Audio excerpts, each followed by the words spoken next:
But when we look at people in places like Afghanistan or Iraq, and when they try to throw off the occupying force while they're insurgents or pro-terrorist, isn't it funny how words shift around depending on who's using them and how they want to use them? But we won't go into deep, dark things tonight because I'm sure most of you all are probably interested in the extraordinary and the anomalous. I love that. There's another word that I love, anomaly. Anomaly. Anomaly is, just a kind of a scientific term for WTF, right? What the heck is that? I don't know. It's an anomaly. So when you hear somebody say, well, that's anomalous, then you know, well, they don't know what it is. And that's okay too, because I think all of us occasionally come across things we don't really quite know what it is. But most of us are honest enough to say, what the heck? I don't know what that is. But a scientist, is kind of like a doctor. They can't admit that they don't know everything. So they say, well, that's an anomaly. Oh, okay. Well, I got it.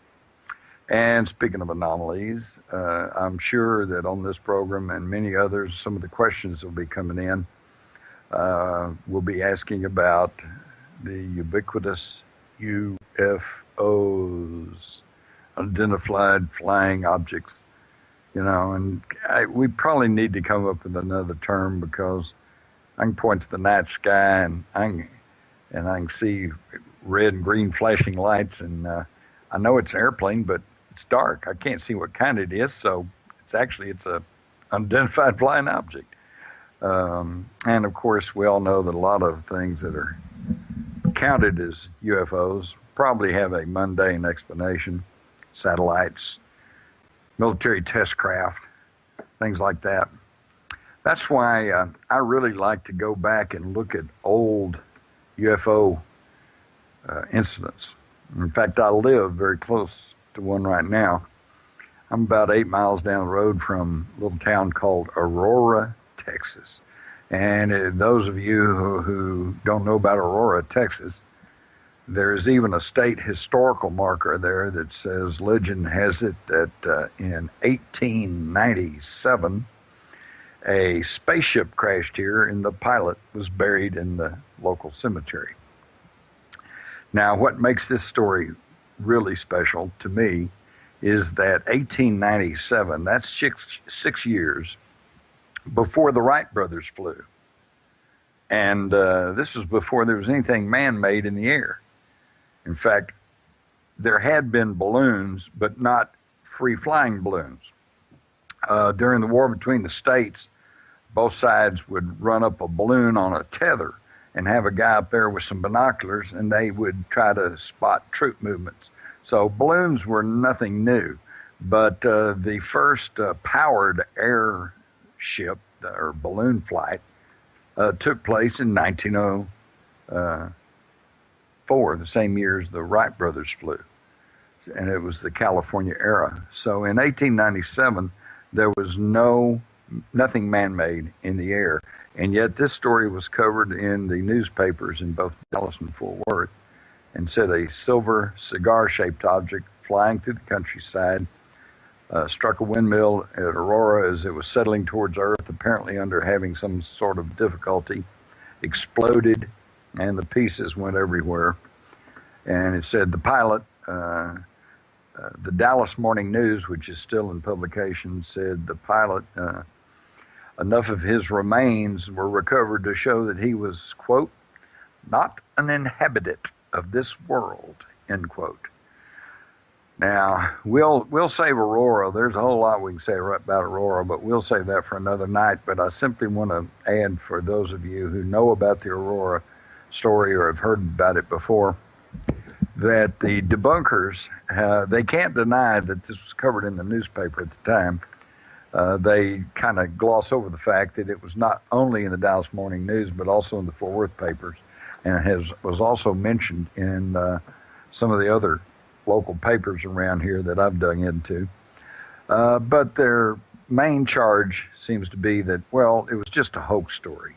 The little town was having a hard time, and they were trying to build up some publicity and get people to come and move to the little town, which that always kind of strikes me as odd. Who would think that you say, hey, a spaceship crashed and a little spaceman was here? You know, what's that going to do to draw, maybe draw a crowd, but I don't think it's going to draw anybody to live there. But anyway, that's been the argument, that it was simply a hoax story planted in the newspapers to try to draw attention to the little town of Aurora. Well, that sounds reasonable enough, and I listened to that for a good number of years until I finally got hold of the entire front page of the Dallas Morning News for April the 19th, 1897. There are 16 stories on that front page. This is back at a time when there were no pictures in the newspaper and 8 columns, little bitty type. So you could get 16 stories on the front page plus 2 whole columns of little bitty copy-only ads, mostly for lawyers. And all 16 of the stories on this edition of the Dallas Morning News, every single one of them, that were coming from correspondents as far north as Oklahoma and as far south as Austin, Texas. Every single one of them was talking about the silver cigar-shaped object flying through the skies of North Texas. So even if you want to continue to argue that maybe it didn't crash in Aurora, there is no question that some type of object was flying in 1897 at a time 6 years before the Wright brothers ever flew. While I'm on the Wright brothers, let me point out a little something that you may or may not know about that. When the Wright brothers flew at Kitty Hawk, there were reporters from New York and Philadelphia and all of them up there. This was North Carolina, I believe. And they were all there, and they went back to the New York Times, all the news that fits, your newspaper of record, and they told them the Wright brothers have flown this airplane. The editors at the New York Times says, bourgeois, man was not meant to fly. If God had meant us to fly, he would have given us wings. And they refused to run the story. In fact, it was about a year after the Wright brothers flew at Kitty Hawk that the New York Times finally got around to actually printing a story about their feat. And the only reason they did that was what I call magpie journalism. You know, one magpie, they'll all be sitting on the fence. You can even throw rocks at them, and they just sit there. But if you can get one of those magpies to fly off, then the whole flock takes off after them, and there they go. Finally, after about a year, the Wright brothers were welcomed in France and invited to come over there and demonstrate their flying machine, which they did. And the European media just made hay out of it. They went wild. They printed big stories about, wow, man has finally developed heavier than air flight. And the European media was finally full of the development of the Wright brothers. And the good old New York Times finally followed suit about a year after their successful demonstration at Kitty Hawk. Now, why would I bother you with that little piece of historical minutia? Because, folks, just because it's not in the newspaper doesn't mean it's not happening, okay? Same thing with today with television. If just because you don't hear about it on television doesn't mean that it doesn't happen. So we're going to be talking about all kinds of good stuff like that. And if you want to know more about Aurora, I'll be glad to take calls for that, as well as just about anything else. But it's funny how time flies when you're having fun. And time is a very funny thing. I'm sure that most of you who have looked into the UFO issue, you're well aware that one of the big issues involved in UFOs is missing time. The fella says, hey, I saw this UFO at 6 o'clock and I immediately went home, but when I got home it was 7 o'clock and I was only 10 minutes away from home. I'm missing 50 minutes, missing time. That's a big factor in the UFO genre and in the literature. What does all that mean? Well, what it means is that we're dealing with yet another dimension. When I was in school, we were taught there's only three dimensions. And then finally they got talking about time, and they kind of added that as a fourth. And by now, the quantum physicists are saying, well, it could be as many as 12 dimensions. And actually, I think there's probably many more than that, but we just hadn't got around to recognizing them yet or knowing that that's there. But time seems to be one of these dimensions. And so if that's the case, then time is relative. Have you ever noticed when you're having fun, time goes by real fast? Oh, Mom, I don't want to leave now. I'm having fun. But if you're not having a lot of fun, boy, this party's awful boring. Well, then time just drags. So I think that time is obviously relative to the perceiver and possibly even to its context within the dimensions. For example, I think we're all beginning to figure out that UFOs do not use ramjets, okay? They fly around on energy fields, in energy fields, and possibly flying along energy fields and energy lines, sometimes called ley lines, along the Earth. And I think that's then we can see a big clue when in the literature you always hear that when the UFO comes over, the car stops. And yet, how many of you have talked to a witness or heard somebody saw a UFO that said, well, then I put in the key and I turned the ignition on, I started the car again? No. It's when that energy field comes over, then it's not only negating gravity, it's negating time. And those pistons just lock and freeze, and their time basically stands still. And then when the energy field goes away, then you're back into normal time. The pistons go back to banging away, the car's running, and there you go. And it's kind of interesting because I actually got backhanded confirmation of this one night on a talk show when I was talking along these lines. And a fellow called in and says, well, I'm not so sure about that. Says, I drive a truck. And said, me and this other fellow, we saw this UFO. Says, but our trucks didn't stop running. And I said, well, sir, I said, chances are you have a diesel. He said, yep, I do. I said, well, there you go. I said, diesel engines run on compressed gas, but all the other cars run on an electrical system, and it's dependent on the spark plugs and the electricity. So when the energy field comes along, then it freezes up the electricity, everything stops flowing, and the car stops. But for the diesel engine, then that's not dependent on electricity. It's just running off of compressed gas. So it keeps going. Interesting, huh?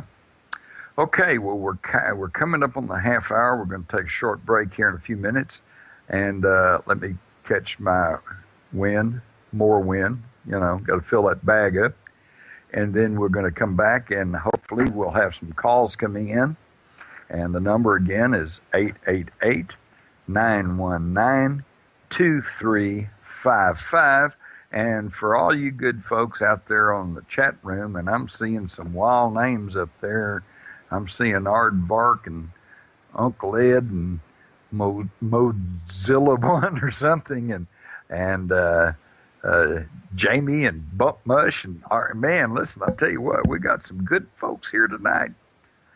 So if you've got some questions, be sure to go ahead and type them in. And I've been assured that they have a procedure for getting these messages over this newfangled invention. So at this point, let's take about a 2 or 3 minute break. We have already got a caller come in, and it's none other than our own Chase Klotsky. Chase, how are you this evening? I'm great, Jim. How are you? Well, if I was any better, I'd just be delirious. That's awesome. Well, welcome to Inception Radio Network. This is the best place to be. But I have a question. It's actually a two-parter. Okay, well, give me one at a time. My brain only functions, at a slow pace. Okay, out of all your research and discovery, and you have a lot, your books cover a plethora of topics and theory and complicated situations. But out of all of them, Jim, was there one point when you had a document or a piece of evidence that you uncovered that really made you kind of sit back in your chair with that, oh my gosh, kind of wow? And what was that evidence or document? And I'll wait for the second part. Okay, are you ready for this? Yes. All right. I've covered Kennedy assassination, government cover-ups, UFOs, alien abductions, all of this weird stuff. But I want to tell you, one of the strangest incidents that I ever had happen to me was back when I was working at the newspaper, and I began to investigate satanic cults. And I was making inquiries. I was starting to do some checking around. I was checking with my police sources. And I think the reason, as I recall, was this was back in the 70s. And I think the reason for this sudden interest was that the cattle mutilations. And and they were claiming that it was the result of a satanic cult or whatever, which I eventually decided is not the case. And I think you know that as well. But I did start digging into satanic cults, and next thing I know, I was getting these odd phone calls, and people would hang up, and then one day I showed up at work, and there was a little doll of me with pins sticking in it, and I accused my fellow newsmen of pulling this gag on me, but nobody ever confessed. And, after a while, after 6 months, a year, you'd think somebody would finally say, yeah, okay, I did that. But nobody ever said that. And I don't know, it was pretty strange. It was like I think there are some warped individuals out there somewhere. Absolutely. The second part of my question, which is a totally different question, but it comes off the same preference, which is, out of all your research and discovery, what do you most hope is not true, and what do you most hope is true out of all you've uncovered? Oh, man, you're really asking some hard questions here. Well, not hard questions, but... Oh, my gosh. In Nashville, I stood in line for 3 days and couldn't get near you. All your fans were surrounding you. It's like, this was my first chance. I was so happy. I've called like 3 times. Well, and these are great questions, okay? I'll tell you the thing that I hope is not true, but I know it is that our votes do not count anymore, thanks to computer voter fraud. I've studied that, looked at that enough. I can still recall that back in, I think, 2000, even before we had the great crisis over hanging Chad. Yeah, I remember that. Yeah, I think it was ABC that gave a housewife $12 worth of software, and she was able to hack into a voting machine. Okay? It's that simple. And of course, they have people who can sit back and hack and go in and change up the basic codes. And we haven't got time to go through the list of states that have had voting fraud problems. And I know California and several other states have decertified certain of these machines, and yet they just keep going out and buying more and more and more. And I'm out here in rural Texas, and just up until the last election, we were still using paper ballots, and all of a sudden now we've got the touchstone computer thing. And of course, I talked to the election judge down there, good old boy, and I said, "If you think these things could be hacked?" "Oh, no, they tell us that these things can't be hacked. They're just fine." Yeah, okay, thanks a lot. I sure appreciate that. And I think that's the thing scares me worst, is that when we don't have a vote, we don't have a democracy. I hope that's not true. I hope that's not true, but I'm afraid it is. And what do you most hope out of your research is absolutely true? I asked this question to Nick Redfern, and he said the aliens that look like Angelina Jolie. Well, I suppose I could handle that. Uh, but no, actually, I was thinking along similar lines.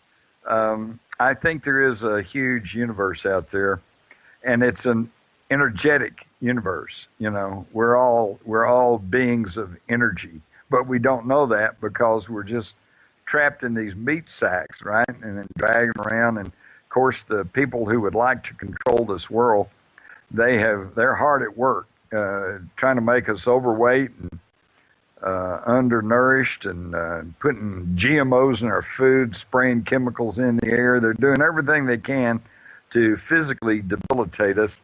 And yet, if we ever understood that the physical body is not really what us, it's our energy.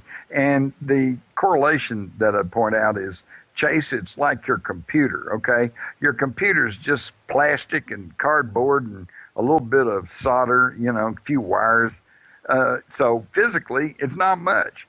But your computer can add, subtract, can actually come up with artificial intelligence, can actually do a lot of neat things.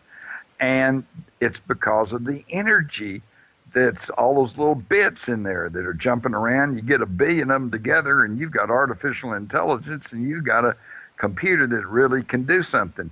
Well, okay, we're all bits of energy. You're surrounded by an energy field. We know that. I'm surrounded by an energy field.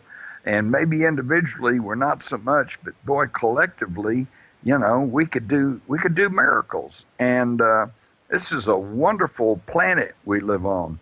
I think that's one reason that I think a lot of people from the neighborhood, and maybe even not from the neighborhood, come around here to check us out, because we have a beautiful world, and but we're not doing right by it, as I think you would agree.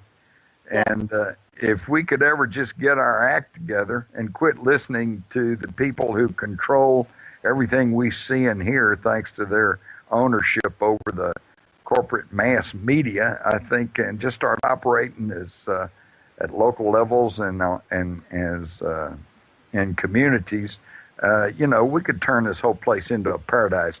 In fact, hey, Chase, consider this. The United States of America right now today is still very, very rich in resources. We've still got clean water, except maybe for the Gulf, and we've got lots of coal and oil and gas and minerals, and we got all the resources we need. And we have a reasonably educated workforce. Now, with that in consideration, I ask you, why should we be in financial difficulties? And the answer, you ready? Yes. The answer is because somebody wants it that way. I absolutely agree. There's definitely bigger players pulling the puppet strings, and you know, and it goes back way further than just the last couple of elections. That's for sure. That's for sure. And instead of pointing the finger at them or putting them on trial, we're paying them. Yeah. we're giving them bailouts and stimulus packages. Are we nuts or what? Well, I think, you know, we forgot to ask the questions and hold people accountable, and I believe the word is sheep.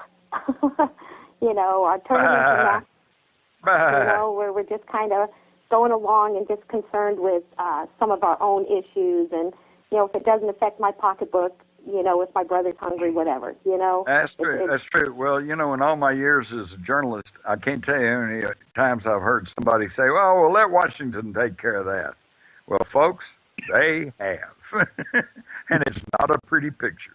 Jim, thank you so much for taking my questions. I, you know, really enjoy talking to you, and this was awesome. Thank you for doing this tonight. Anything else on your mind tonight, Chase? Well, I could ask 50 more questions, but I don't want to hog the time, and I know there's a lot of people who want to talk to you. So as I learned in Nashville, I wasn't joking about how many times I tried to, you know, get up to, you know, talk to Jim, and completely surrounded at all times with fans and people. I couldn't get near him. It was crazy. So this was a great opportunity, even though we talked before. But maybe I need to hire a security guy or something. I don't. But I'll hey, stand guard for you. will you do that? Will you do that? I would appreciate Absolutely it. will. Next time, put me in. All right, there you go. And then your payment will be you get to ask an extra question on your own. Oh, you're so generous, Jim. Thank you And so much, and we'll talk soon. thanks, Chase. And listen, All right, everyone. bye-bye. Chase is another one of these permanent, temporary, uh, moving host on here on Epic Voyages. So be sure and check her out. She is a dynamo and a really sharp and thoughtful person. Okay, do we have any more callers at the moment? Hello, Jim. Yes. Yes, this is Michael. Hey, Michael. How are you? I'm Chase's co-host. It's ironic that I was able to get on right after her. Oh, I think you and Chase are double teaming me here. Well, I got a good one for you, and I'm just okay. curious about your opinion on this. All right. As we say in the JFK assassination research community, shoot. Okay. You're aware, of course, of this asteroid that's coming into our galaxy, and LNN? it's passed. Yeah, yes, LNN. Yeah. Right, which has passed Pluto now and is heading in. But the ironic thing about this, it's not coming from the Kuiper Belt because the Kuiper Belt isn't out that far.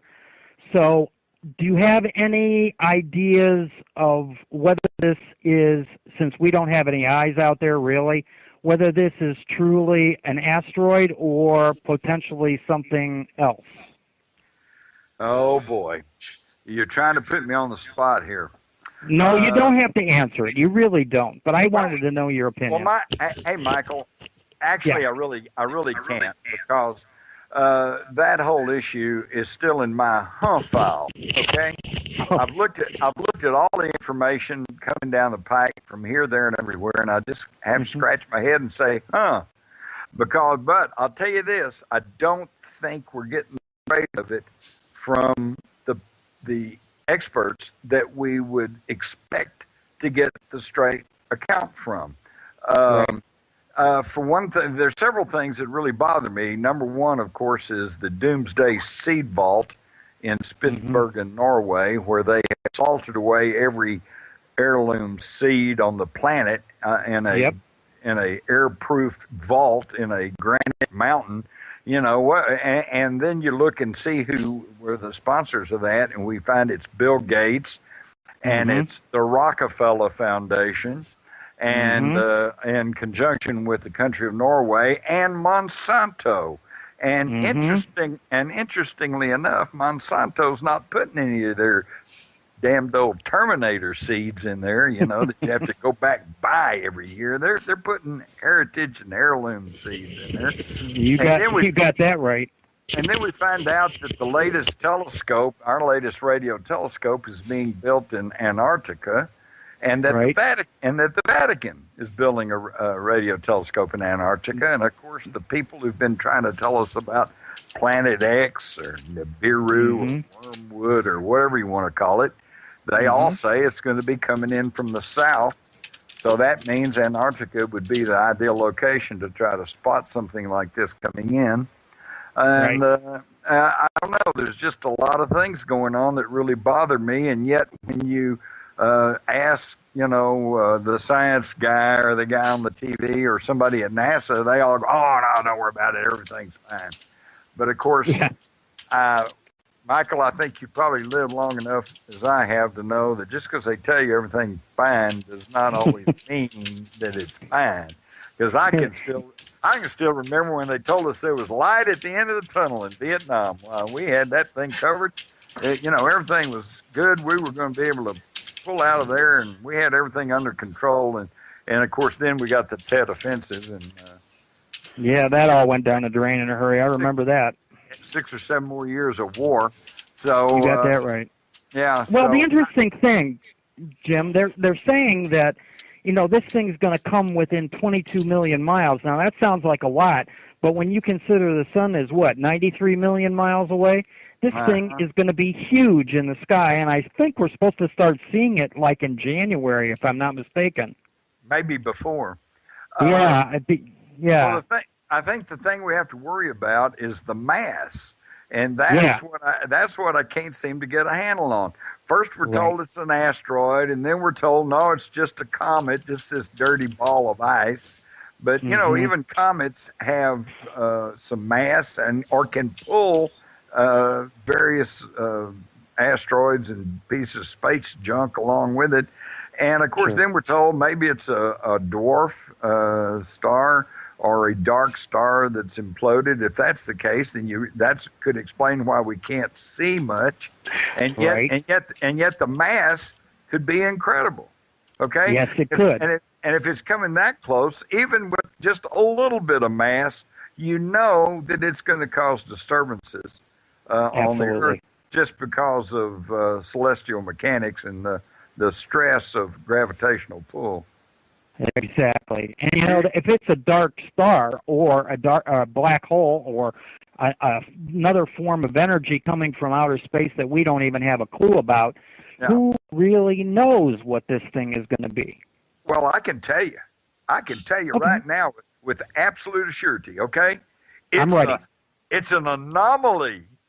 That's a good one, Jim. You had to bring that word back into this whole thing, didn't you? I had to bring that back up. Yeah, I did. It is an anomaly. It is. It's okay, folks. It's okay. You know, go back to sleep. It's just an anomaly coming in. That's right. It's one of those things that we have a strange word for, but we don't even know what the meaning of the word is.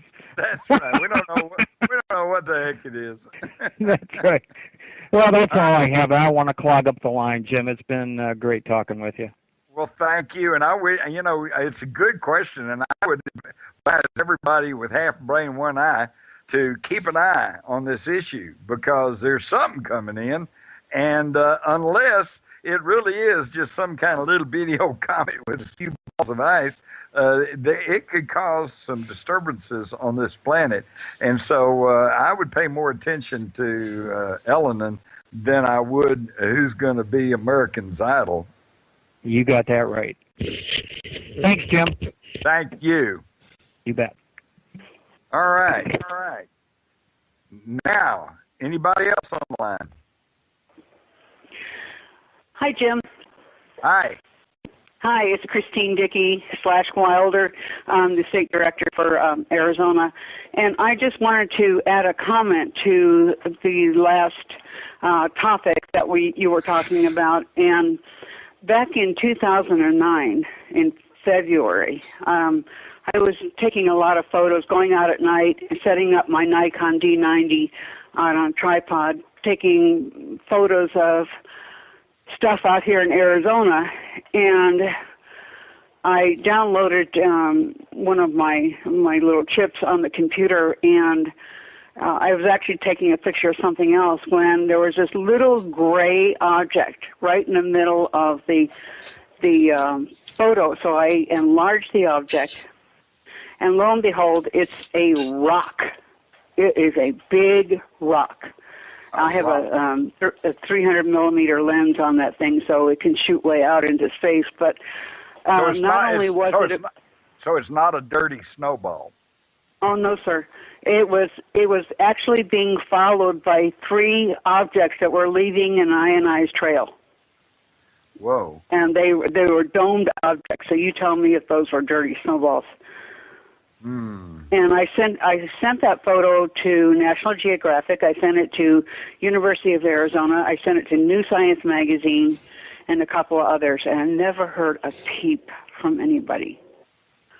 Well, let's consider this, and Christine, this isn't just to you. This is to everyone that's listening now, and in the chat room. If you came into evidence like you say you have, that there's something really coming in, and if it was something that you think might be a real awakening for the world, either good because, hey, we're here, your space brothers to save you, or we're here to eat you, whatever. No, not at all. But think about it.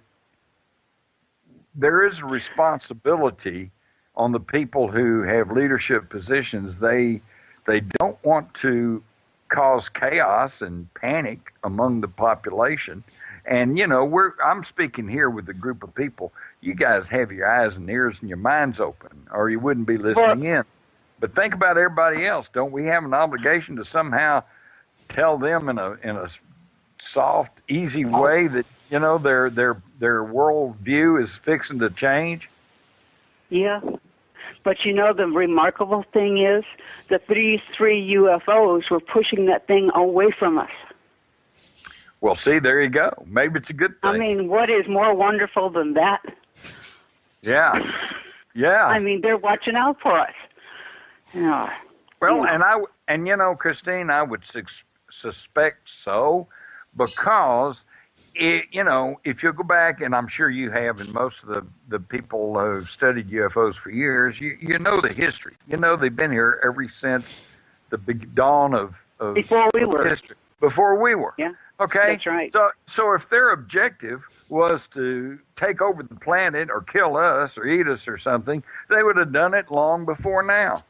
Now, I'm not one of these that thinks that they're our space brothers and sisters and they're going to come pull our iron out of the fire. I think, when you make your bed, you have to lie in it, okay? Exactly. But I don't think they're going to sit around and let us be destroyed, particularly if it's something that we don't have the capability of doing anything about. So what you're telling me is really quite fascinating. They love us still. Yeah. What if they are out there pushing something away from us a little bit so we don't, it's a real thought. That's saying something. It really is. And I'd love to send this photo to you guys if you want it, because it really shows a lot. Well, please do. I'd love to see it. And okay, I have your email, by the way. So there you go. There you go. Send it by email, and send a copy to Ken Cherry too. Oh, I will. Geez, Ken, there's so much I could talk about that. Anyway, I'll let somebody else get on the line. Well, all right. Hang on. I want you to hang on just a minute, Christine. I want to simply reiterate that this is Epic Voyages. This is the radio format for the Epic Voyages, which is and correct me if I'm wrong, Extraordinary Phenomena Investigations Council. I believe that's correct. And we are looking into all kinds of things. And with me right now is Christine Dickey. And Christine, just very, very briefly, before you go, reiterate what you just said for those who may be just joining in or didn't get to hear that very clearly. Okay, on February 19th, I was out in my backyard taking photos. Actually, I saw an object between two houses, and it was going back and forth, and I didn't know what it was, and I thought, oh, heck, I was going to try out my new camera and take a photo, and I took several. But when I came back in and put them on the computer, there was this anomalous gray object right in the middle of the photo, and there was a bunch of little ones, like a whole cluster. And so I enlarged that, and lo and behold, it is definitely an asteroid.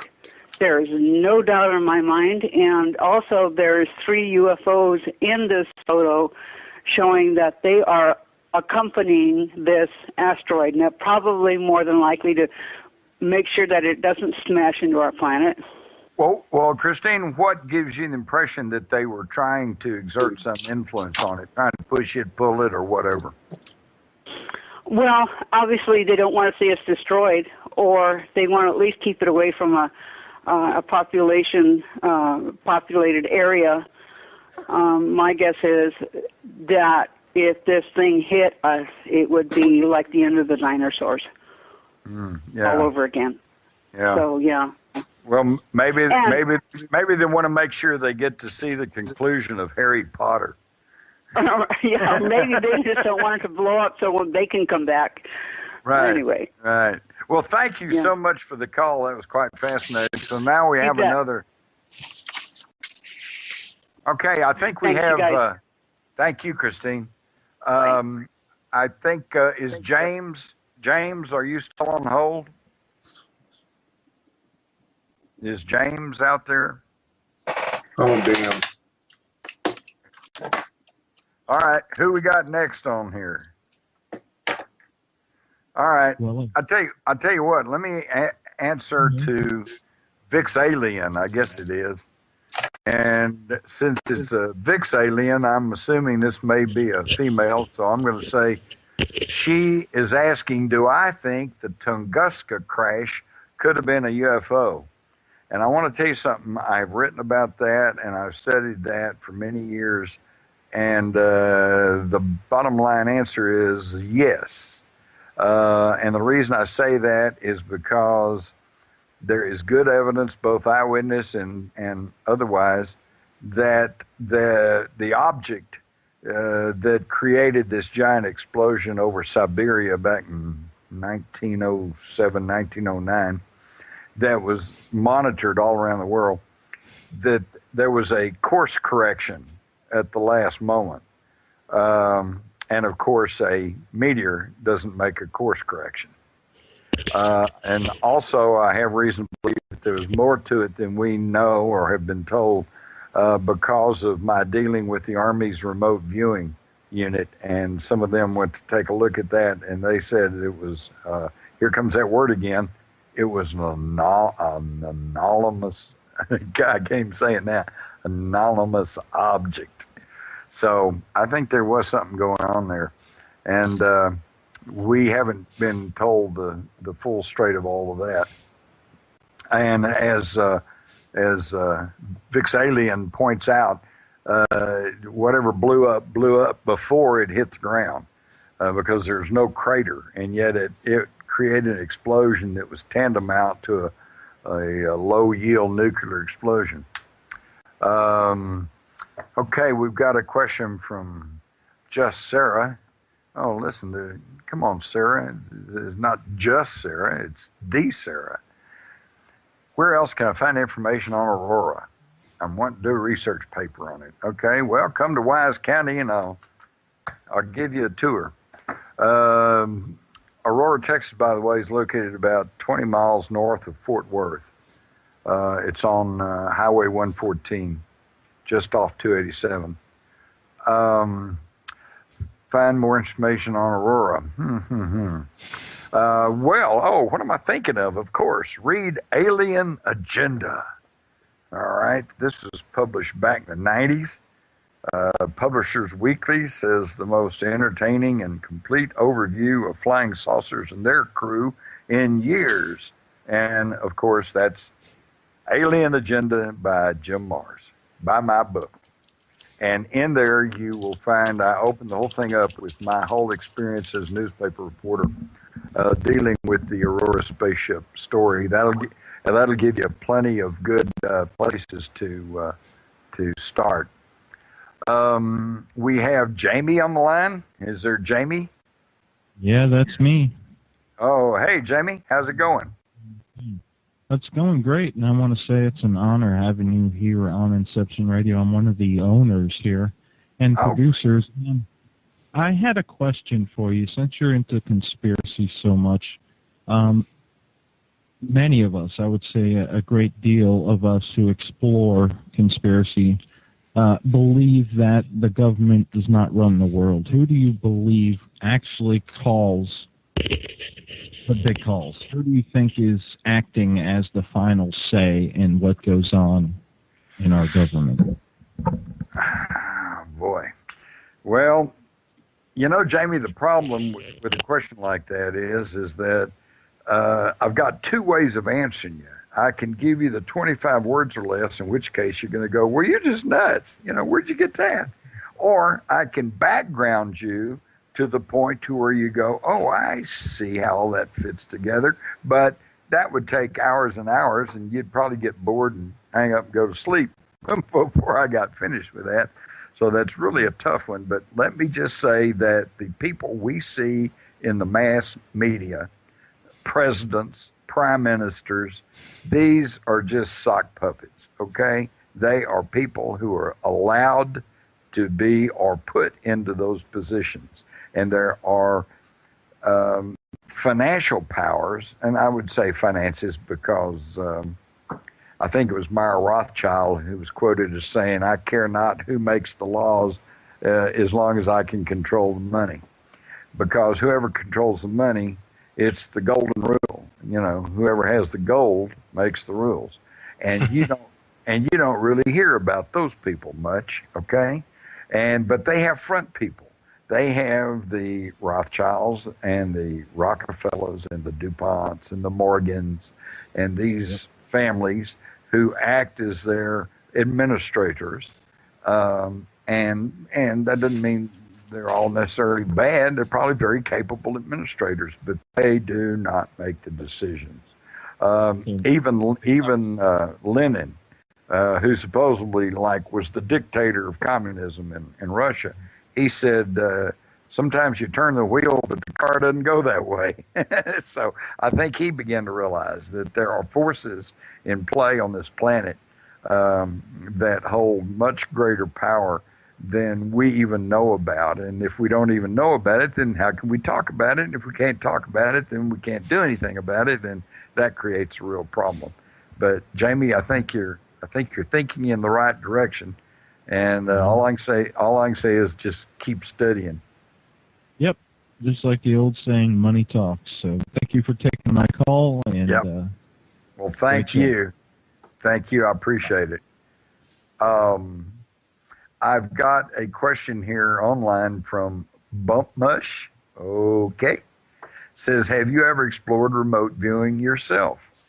And yes, I have. In fact, that was quite an eye-opener for me, because when I first heard the story about the U.S. Army was using remote viewing to spy on the Soviets and the other potential enemies, I jumped all over that story, not because I thought remote viewing worked, but because I thought, what a waste of government money. You know, this is going to be a great story, because here they are just frittering away the taxpayers' money.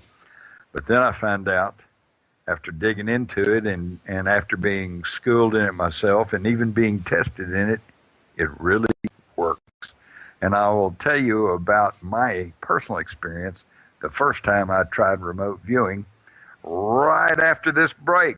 So everybody hold on to your keyboards and hold on to your telephones and hang in there, and we're going to take. Before I forget about it, anybody that's around the Dallas-Fort Worth area, on August the 28th, I will be making a presentation to the EPIC meeting here. You go to the EPIC website, you'll find all the details, directions, everything else. And I don't think you want to miss this one. I'm only going to talk about the hidden history of the world and try to cover that in a little more than an hour or so. That's kind of like saying, well, you know, hey, take a minute and tell me everything you know. Okay. And I want to mention also, once again, the call-in number is 888-919-2355. And I'm almost dead certain that that is a toll-free number. So don't hesitate.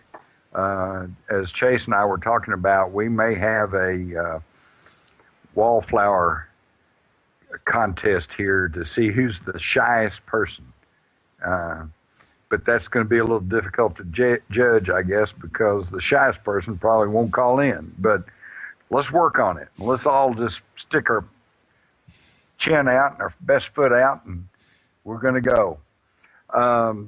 As I mentioned before we took the break, I will tell you briefly my first experiment with remote viewing. And for those of you who don't know what remote viewing is, that is seeing, visualizing people, places, things at a distance without using the normal five senses.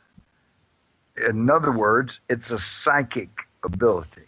And I know there's probably a few of you out there going, what? Because that's exactly the way I felt when I first heard about it. And I thought, this has got to be a waste of the taxpayers' money, so I'm going to dig into this story.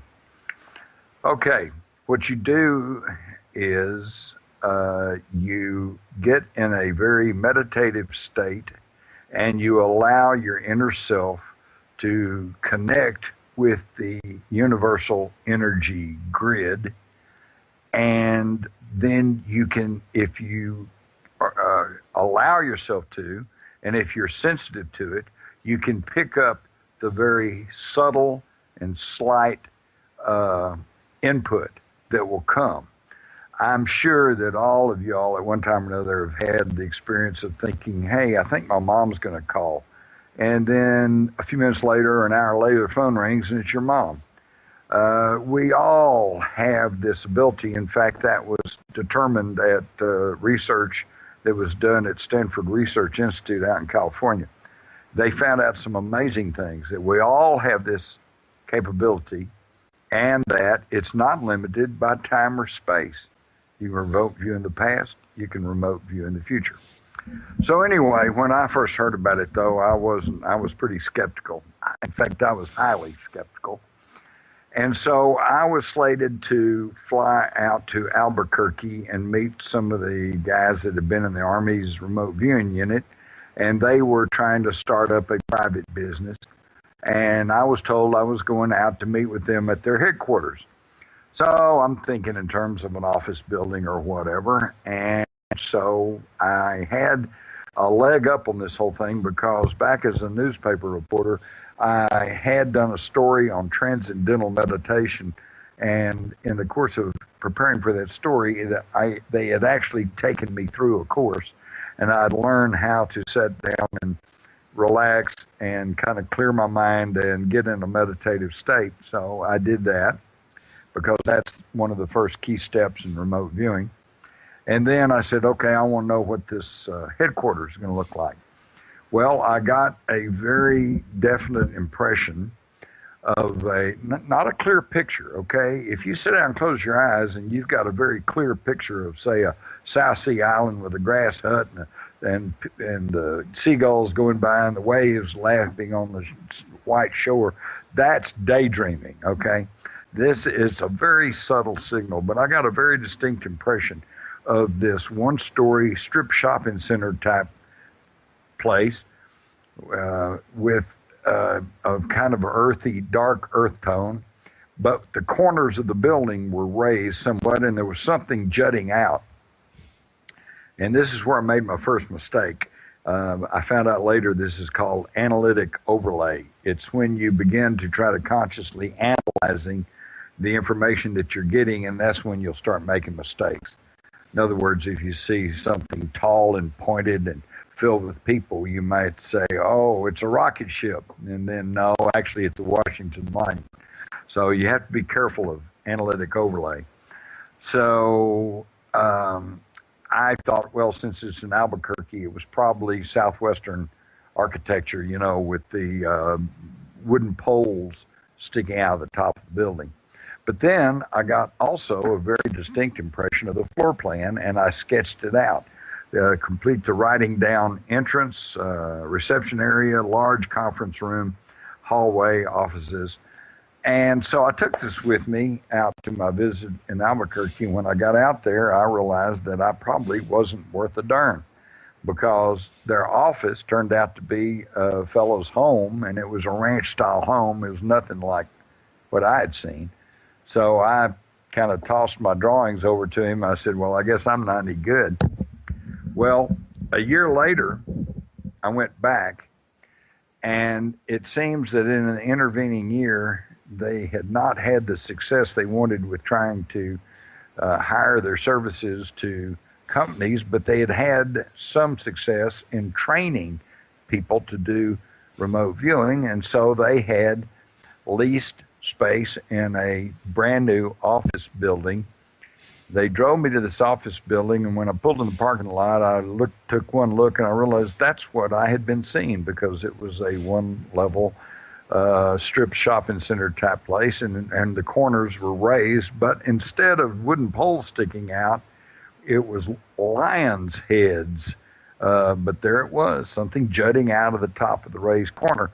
And then they handed me the official floor plan from this office complex, and I looked at it and I was literally blown away because it was 100% exactly what I had drawn down to the writing. They had labeled entrance, reception area, large conference room. And in fact, I am now of the opinion that I probably did not remote view the actual insides of the building. I think I remote viewed the floor plan because my drawing was absolutely 100% what this floor plan was. And the kicker to the whole story is that when I did the drawing and did the remote viewing, this building had not been completed yet. It hadn't even been built. So apparently I had remote viewed a little bit into the future. So that pretty well set me back on my heels. And that's when I got serious about researching the history and the science behind remote viewing. And for those of you who might be interested in that, then all of that is together in my book, Sci-Spies, P-S-I, Spies, Psychic Spies, Sci-Spies. I think it's the true story of America's psychic warfare program, and it's published by New Page Books, and I would encourage you to get it. They did a very good job, and I still find it a absolutely fascinating subject. And before I get to any more questions, I already see somebody asking, do they still do remote viewing in the U.S. government? And my answer is yes and no. If you ask them, do you have a group of people that are hired by the government to do remote viewing, they're going to say no. And that's probably the truth. But there are people, remote viewers, who have been trained in remote viewing who operate within various units within the government. As I understand it, Special Forces, Rangers, the Delta Force, the Navy SEALs, they'll always have a remote viewer along with them. Because even if they're not 100%, any unit commander would love to have somebody who can tell him what might be going on over the next hill. So yeah, they're still using it, although they don't like to admit to that. Well, let's see where we are now. The Avenger wants to know what I think about the alleged Jackie O tapes and her implication of LBJ and JFK's elimination. It wasn't elimination, and it wasn't an assassination. It was an execution. And they executed Kennedy for the same reason that we execute criminals, to serve as a deterrent to prevent anyone from following in his footsteps. And what was his footsteps? Well, he was trying to curtail the power of the U.S. corporations. He was trying to curtail the power of the intelligence community. He threatened to splinter the CIA into 1,000 pieces. He was trying to curtail the power of the FBI, and he was trying to curtail the power of the military-industrial complex, and in fact had set us on a course for disengagement in Vietnam. So it was that they had to stop him. And so with the coup of 1963, this country's pretty well gone down the hill. So when Jackie O, what they're talking about here is that when Jackie Onassis passed away, it was actually mentioned in the mainstream mass media that she had left behind either a manuscript or a lot of notes or some writings, but that she said they were not to be made public until after the death of all her children, which tells me, should tell you, that she had a concern over the safety of her family. Does that sound familiar? Let's think back. Wasn't it H. Ross Perot who was starting to make a third-party run for the presidency and had a groundswell of public support, and then all of a sudden he just dropped out? And then when he finally came back around again, he said, I was fearful for the safety of my family. Well, wait a minute. He was a presidential candidate. Doesn't that get him some protection from the FBI and the CIA and the U.S. military? So who was he afraid of? And I submit, them, okay? And Jackie O knew the same thing. So when she implicates LBJ, let's face it, Jackie was in a position to find out what's going on. And if she wasn't, then her soon-to-be husband, Aristotle Onassis, who was an arch enemy of the CIA, he was certainly in a position to find out what was going on.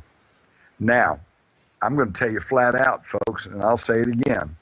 LBJ is guilty in the assassination of President John F. Kennedy. Now, can I prove that he ordered it or orchestrated it? No.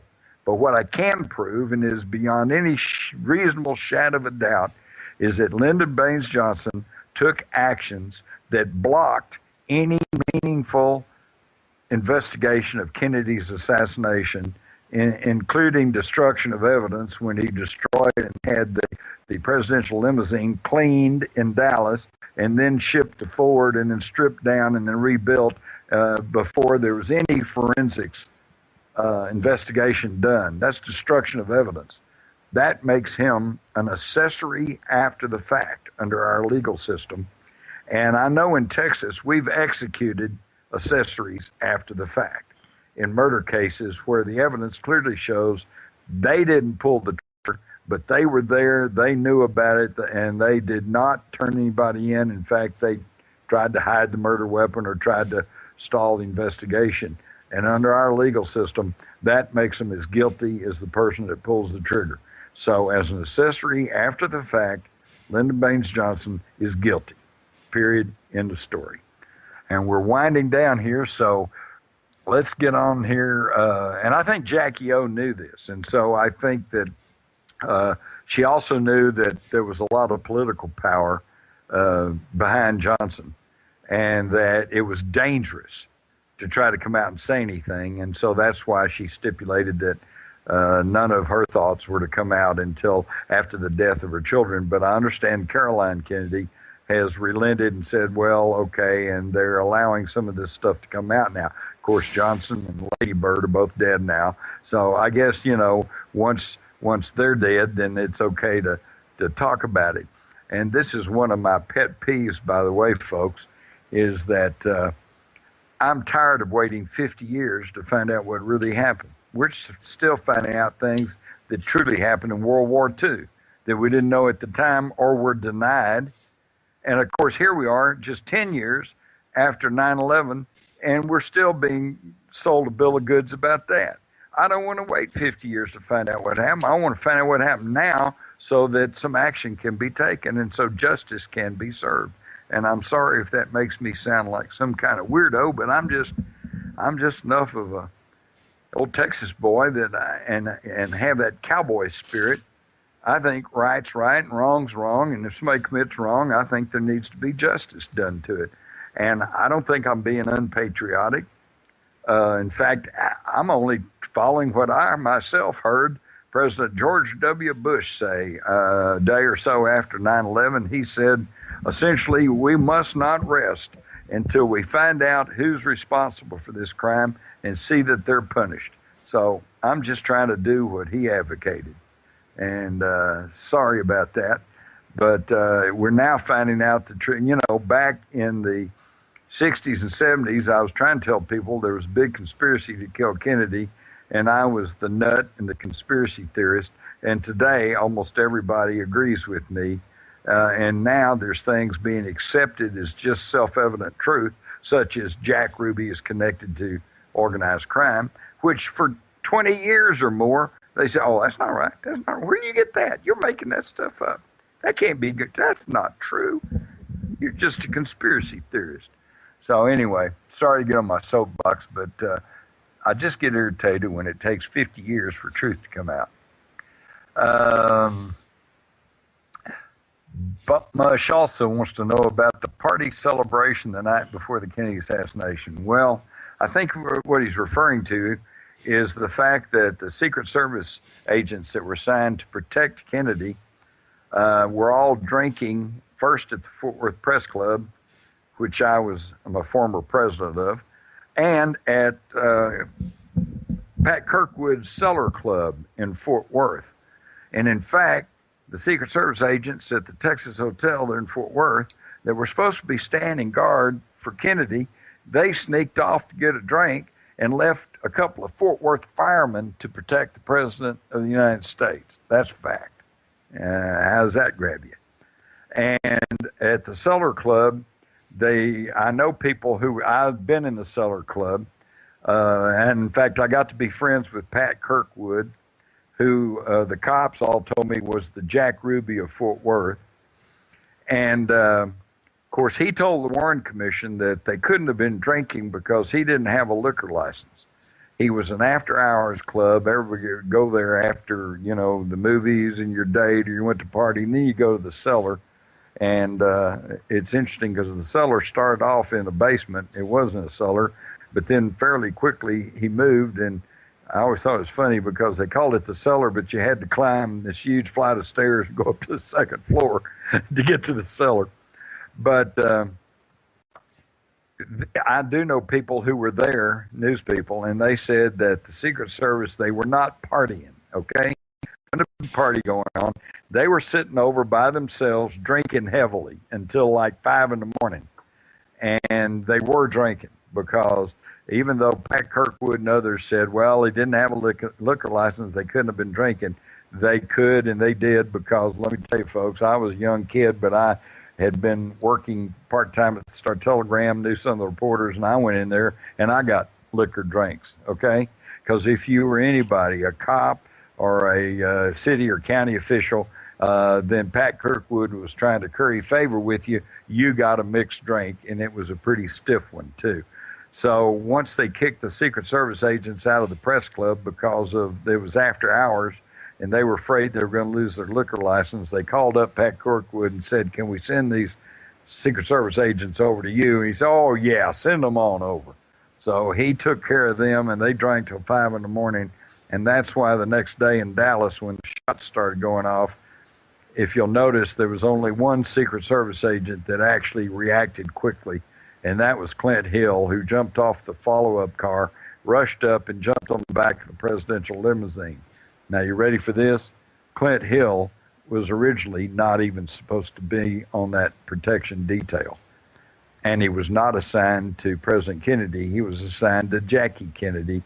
And at the last minute, she said, oh, I really like Clint Hill. I want him along. So at the last minute, they included Clint Hill in on the Secret Service protection unit there in Dallas. And he was the only one that reacted when the shots went off. Just another little tidbit of information for all you conspiracy fans. And it looks like that we're about to run out of time here. So let me give you the number so you can write it down for next time. It's 888-919-2355. This is your permanent temporary floating host, Jim Mars, giving you the view from Mars here on this